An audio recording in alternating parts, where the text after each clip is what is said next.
Hi!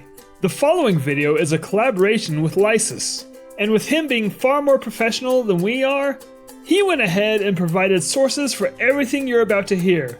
And you can find it all right down there in the description, along with a link to his channel. So be sure to check him out, and we just want to thank him once again for asking us to be a part of this. Okay, hit it! For ages now, the oceans have been a source of mystery and beauty, but we are destroying the oceans at an alarming rate in more than one way. While the biggest problems for the ocean is the fishing industry, there are other serious threats to life within it, and as an extension, threats to our own lives. When the ocean dies, we die.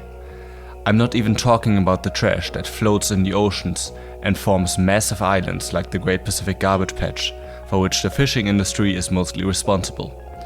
I'm talking about ocean dead zones, a lesser known but important aspect of our ocean health. Ocean dead zones are parts of the ocean that suffer from hypoxia, reduced levels of oxygen in the water. In these places, the marine life dies or leaves the area, leaving the waters void of living organisms and earning the name of dead zone.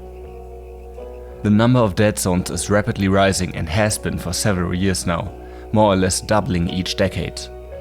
Between the 1950s and the 2000s, the number of dead zones has increased by a factor of 20, with the biggest one being located in the Baltic Sea at the moment. The color of the water changes within the dead zone because...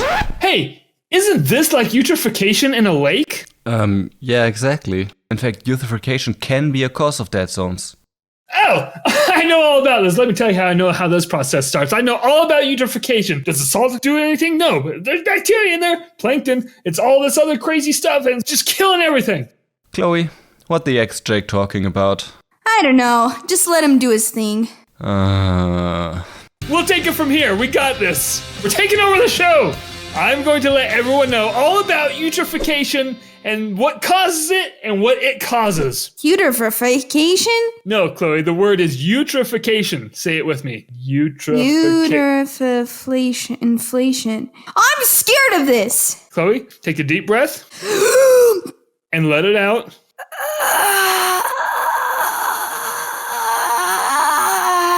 Now I hope you're ready because it's only going to get worse from here. Okay. Let's start with eutrophication. That's what happens when water becomes enriched with nutrients like nitrogen and phosphorus. Now, you're probably already thinking, enriched with nutrients? People pay large sums of money for that. Yeah, that sounds amazing. I feel like there's entire business models of health stores based on that principle alone. I drink that water. When it's in the ocean, Chloe, I don't know if you want to. First of all, that salt content is through the roof. Well, I do have low blood pressure, so it might help me out. You're just gonna crystallize your veins and arteries. Crunchy. These bodies of water with high levels of nutrients that they got for free, they didn't even have to go to Whole Foods for it, they're referred to as dystrophic or hypertrophic. This all seems kind of crazy. And it gets crazier. I mean, right now it just sounds like we have very healthy water, right? Yeah. It sounds like it would be the opposite of a problem, but it's a problem. We did mention the salt. You're probably thinking, hey, wouldn't the salt levels in the water affect the eutrophication? The short answer is no. The long answer is no.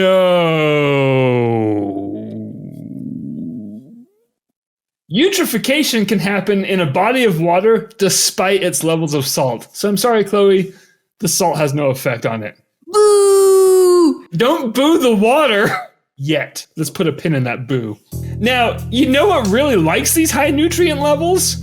Organisms like algae, cyanobacteria, plankton, and my next door neighbor, Jonathan. But he doesn't leave the house much, so we're not going to focus on him too much. These other organisms that are not Jonathan, the smaller ones, the algae, the cyanobacteria, and plankton, they love the extra nutrients, and their reproduction rates flourish. That's great. Yeah. That's amazing. It's like spring break in Miami, just one big microorganism party. Like a lot of parties, this one grows out of control and creates an algal bloom. Which sounds like it would be beautiful, right? Kind of. It colors the water. Oh, pretty. Yeah. Well, no. Because it's not like a cool color.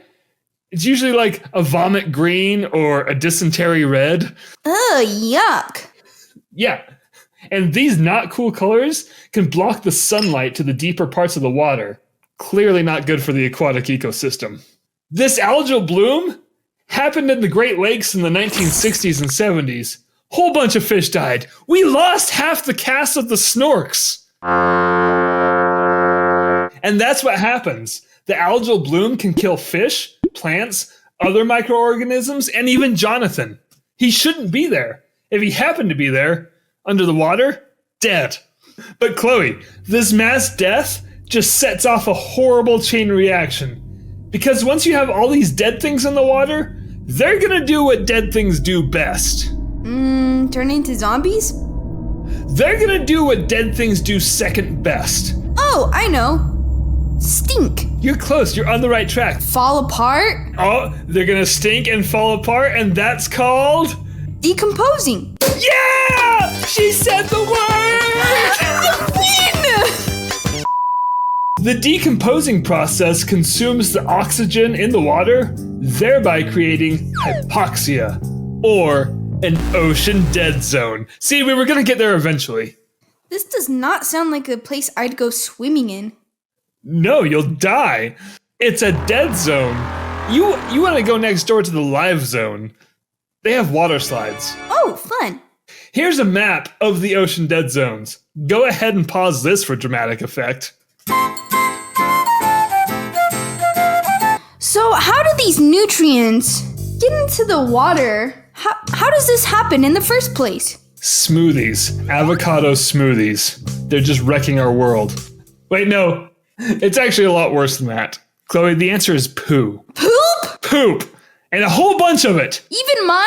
Probably. You've contributed personally to this problem. Hear me out. We pump a lot of wastewater into the oceans, and most of that comes from animal agriculture on the land. Although some dead zones can occur naturally, a majority of dead zones worldwide are a direct result of farm animal agriculture practices.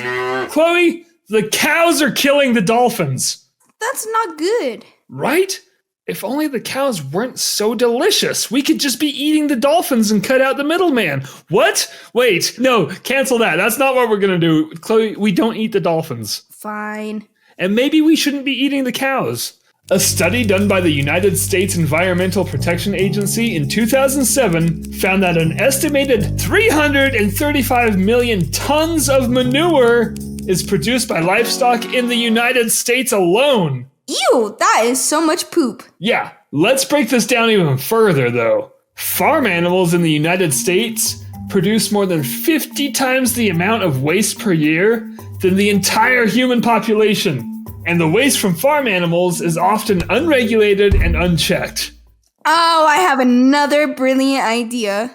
We can just plug them up. Big corks! Yeah. Don't act that out!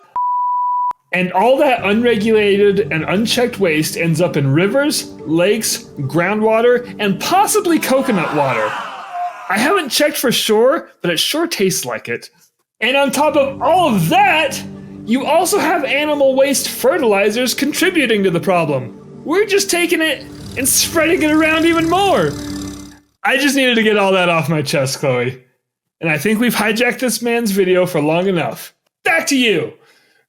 So, am I allowed to talk again? Do I just continue? Alright, you're leaving the good news for me. Our marine systems are not only damaged now, they are also highly regenerative. Meaning if we stop dumping wastewater into the rivers and seas and using too much fertilizer, the ocean dead zones would quickly regenerate to become healthy again. This is a workable solution, specifically a workable solution for you. If you want to protect the oceans, the first step is to reduce your fish consumption. The second step is to reduce the consumption of meat and other animal products.